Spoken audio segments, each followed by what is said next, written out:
de este libro, La estafa con los desaparecidos, mentiras y millones. ¿De qué va el libro? Me tomé el trabajo de imprimir la definición de estafa de la Real Academia Española. Dice: estafa es el delito consistente en provocar un perjuicio patrimonial a alguien mediante engaño y con ánimo de lucro. Hay una segunda definición que dice: pedir o sacar dinero o cosas de valor con artificios y engaños y con ánimo de no pagar. ¿Y cuál es el engaño aquí? Yo hice una denuncia. Yo hice una denuncia penal, Eduardo, que presenté en Comodoro Pi. Está en el juzgado del doctor Lijo, en noviembre de 2019. ¿Qué denuncio allí? Denuncio a los funcionarios de la Secretaría de Derechos Humanos, del Ministerio de Justicia y particulares que hubieran cometido delitos de defraudación a la Administración Pública Nacional, falseamiento de documentos públicos, incumplimiento de los deberes de funcionario público, en un delito que yo explico que consistiría en la registración falsa de víctimas de la represión ilegal del Estado con la finalidad de cobrar multimillonarias indemnizaciones que dañaron gravemente a las arcas públicas, ¿no es cierto? Y esto es lo que dispuso el Lijo, que solicita al gobierno la lista. Sí, el doctor Lijo, la verdad que se está moviendo la causa. Hizo lo que nosotros pedimos como medida de prueba, es que el Ministerio de Economía le mande todas las indemnizaciones pagadas. Son pagadas en virtud de una ley que se llama reparatoria, Es una ley que ordena pagar una indemnización que actualizada hoy son 18 millones de pesos a aquellos causavientes o familiares de las víctimas de desaparición forzada o asesinato por parte de la represión ilegal del Estado. Yo no cuestiono la ley, lo que cuestiono es por eso lo llamo con los desaparecidos y no de los desaparecidos. ¿Usted niega los 30.000? No, no son 30.000, es un absurdo ese número. Entonces están negando, usted es un negacionista. Absolutamente. Llámeme como quiera, sí. Sí. No tengo ningún problema en decirlo. La ley indica eso. Y aquel que no ¿Cuál ley? No, hay una ley de María Eugenia Vidal que ordena a los funcionarios de la provincia de Buenos Aires a mencionar el número de 30.000. Una ley que obliga a decirnos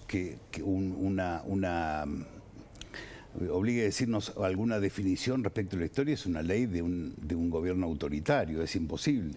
Yo me opongo absolutamente al credo oficial, me opongo absolutamente a la historia única, absolutamente. ¿Por qué usted pone con los desaparecidos? Claro, no por eso mismo. Los desaparecidos. Claro, por eso yo no cuestiono las leyes reparatorias. Okay. Lo que hago es denunciar casos fraudulentos. Por ejemplo, Eduardo, casos concretos. Robar es malo. Robar la verdad de la historia es peor. Pero robar la verdad de la historia para robar plata es peor todavía. Entonces, yo he tomado 10 ejemplos que muestran con cierta brutalidad la falta de transparencia en el pago de estas indemnizaciones. Y lo que pido al doctor Lijo, al juez, es que se abran los archivos de la CONADEP, de la Secretaría de Derechos Humanos. Es imposible acceder a esa información. Se han pagado, Eduardo, hasta ahora 255.000 millones de pesos en indemnizaciones por estas leyes reparatorias. Y es imposible acceder a la información que permite saber a quién se le pagó, por qué se le pagó, qué estudios jurídicos intervinieron y demás. ¿Puedo contar un caso? Sí, claro, obviamente. Vamos a contar el caso de Oscar Garavaglia. Oscar Garavaglia, ahí estamos viendo la foto de Oscar. Era un joven de San Rafael, de unos 17, 18 años, en Mendoza, San Rafael, Mendoza, que junto con 4 amigos en enero de 1979 decidieron ir más al sur, a la zona del Niwil, el embalse del río Atuel, para pasar una semana de camping. Tomo nota, 79, no 76. Año 79. 79. Año 1979. Ok. Se van 5 amigos para allá, pasan una semana allá, vuelven todos menos Oscar Garavaglia. Entonces, preguntados los 4 que habían estado con él hasta el último minuto, dicen, se perdió, lo buscamos, no lo encontramos, gritamos. Fueron a pescar. Fueron a cazar, fueron a pescar a la zona del Niwil, pero después se fueron más al sur todavía, a la zona del Cerro Nevado, para cazar piches, quirquinchos o peludos. La cuestión es que Garavaglia se pierde. las cuatro personas que estuvieron hasta el último minuto con él dicen: no sabemos cómo se perdió, se extravió en un momento, estábamos cazando, nos distrajimos, lo buscamos, gritamos, etc. Se inicia una búsqueda en la zona que durante un mes emplea a todas las fuerzas vivas de San Rafael. Es imposible encontrar a Oscar Jesús Garavaglia, no se lo encuentra. La familia desde ese momento y hasta ahora, sostiene que a Oscar Garavaglia lo mataron los amigos. Ahí está, en esa foto, la ruta. En esa foto, ese es el lugar donde dicen estas 4 personas que se perdió Garavaglia. La familia dice: es imposible perderse allí. Más un chico como Oscar, que tenía 17 años, que era maratonista, etcétera, que conocía la zona, es imposible perderse, como ustedes verán. La cuestión es que se inicia, Eduardo, una causa judicial. Pero para los padres de Garavaglia lo mataron los chicos, los amigos. Sí. Lo sostienen en redes sociales hace 42, 43 años, que donde aparecen en los medios de comunicación dicen: lo mataron sus amigos. ¿Y qué tiene que ver con los desaparecidos? Bueno, durante 20 años se sustanció una causa judicial en la justicia de San Rafael que no pudo demostrarle a las 4 personas que estuvieron con Garavaglia hasta último minuto que eran responsables y fueron sobreseídos. O sea, la causa se cerró sin culpables y sin encontrar a Garavaglia. Al año siguiente, año 2000, alguien se presentó en la Secretaría de Derechos Humanos e inició un expediente para cobrar la indemnización, como si a Oscar Garavaglia lo hubiesen desaparecido agentes estatales. ¿Quién se presentó? Es imposible acceder a esa información. Es información que no brinda la Secretaría de Derechos Humanos. Okay. Entonces, en el año 2006, esto pasa en el 2000, en el 2006 el gobierno de Néstor Kirchner saca un segundo listado de víctimas de la represión ilegal del Estado, donde lo incluye a Oscar Garavaglia como una víctima del Estado. Pone desaparición. En el año 2008 se paga una indemnización que, curiosamente, hemos tocado el caso en donde la indemnización es la más alta, de 37 millones de pesos, actualizados a noviembre de 2021 por inflación. Alguien cobra esa indemnización.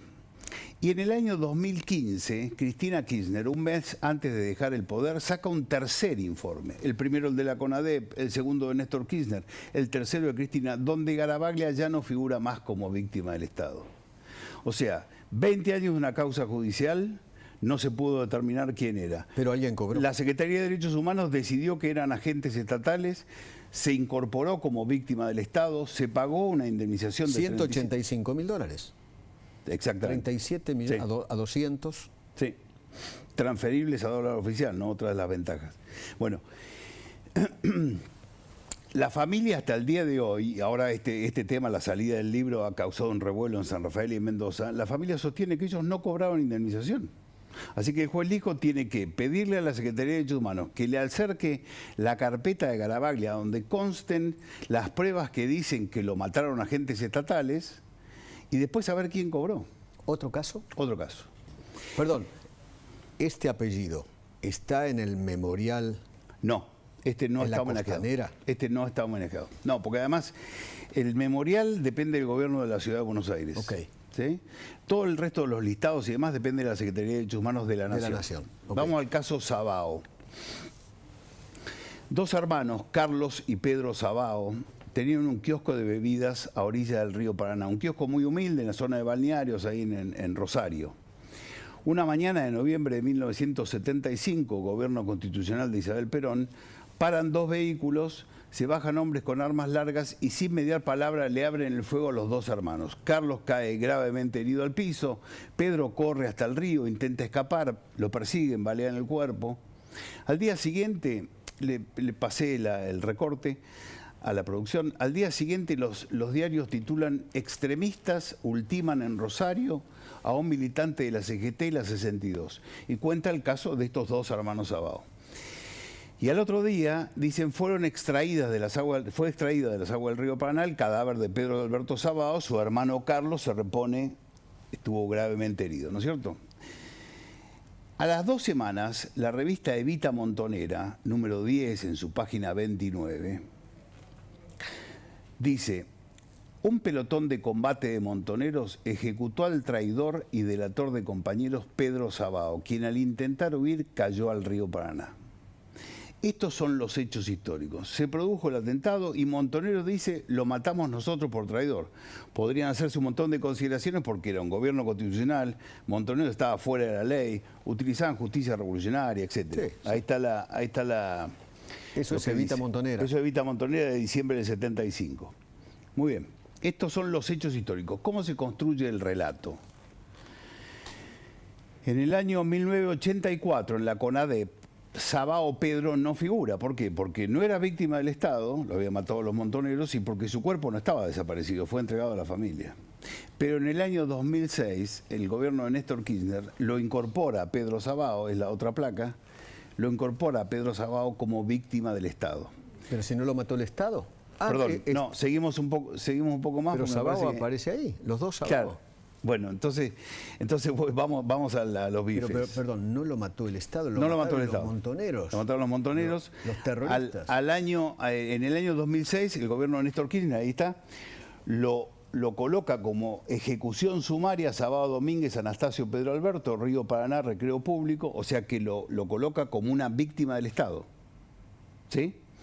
Se le paga una indemnización de 18 millones de pesos a alguien, que no sabemos quién es, el que la cobró, la indemnización, y en el año 2015, en el nuevo listado de Cristina Kirchner, Sabao es retirado. O sea que es un modus operandi.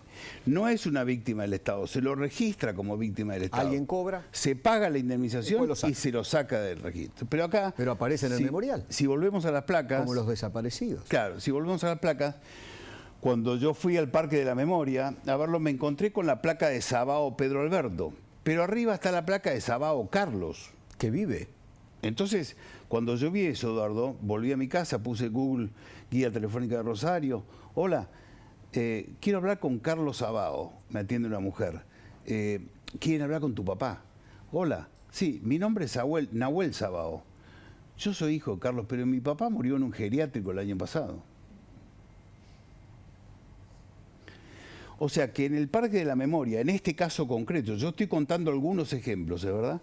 En este caso concreto, está puesto como si fuera una víctima del Estado y se le pagó indemnización a Sabao Pedro. Lo mataron los Montoneros. Pero arriba está Sabao Carlos, que murió de muerte natural en el año 2016 y que además fue baleado por Montoneros. ¿De verdad? ¿Tenemos tiempo para un tercer caso? Muy corto. Muy cortito.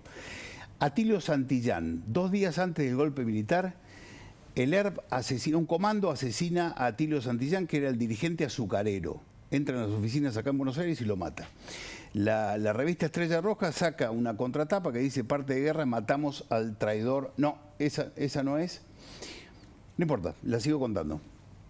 Saca una contratapa en donde dice matamos a Atilio Santillán por traidor. Entonces cuando yo veo eso, ¿qué hago? Me voy a fijar en el listado del 84, a ver si lo pusieron como víctima, no está. Me fijo en el listado de 2006 de Néstor Kirchner, tampoco está Santillán. Me fijo en el listado de 2015, tampoco está Santillán. Pero me voy a fijar en la planilla de pago y a Santillán le pagaron. ¿Qué significa? Que ni siquiera se gastaron en colocarlo como víctima del Estado. Es una víctima del ERP. Este libro que está acá, entrevistan a Arnold Kremer, que es el que reemplaza a Santucho cuando muere Santucho en la conducción del ERP, y Arnold Kremer dice, yo estaba presente, ahí está el parte de guerra, sí. Yo estaba presente cuando Santucho dio la orden de matarlo a Santillán, o sea, claramente lo mata el ERP. No lo colocan como víctima del Estado en los listados oficiales, pero sin embargo se le paga una indemnización de 18 millones de pesos. Hay que rescatar la verdad histórica, Eduardo, porque nos han engañado muchísimo y es necesario colocar transparencia en estos pagos de indemnización. Le agradezco infinitamente haber venido. Muchas gracias. En Simmons empezó un mes para soñar en grande. Cambia tu colchón, el somier y las almohadas en 18 cuotas sin interés con el 50% de descuento. Si lo soñás, lo podés tener. En diciembre los envíos son bonificados a todo el país. Termina el año y vos tenés que estar descansando en un Simmons. Descansá en primera clase.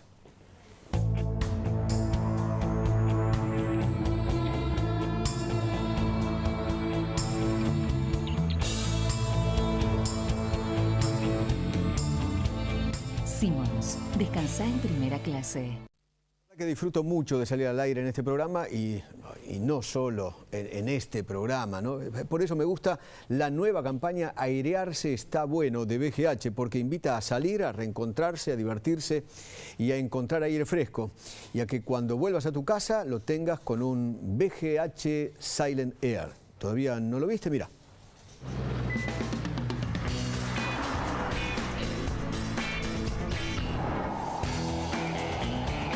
Airearse está bueno.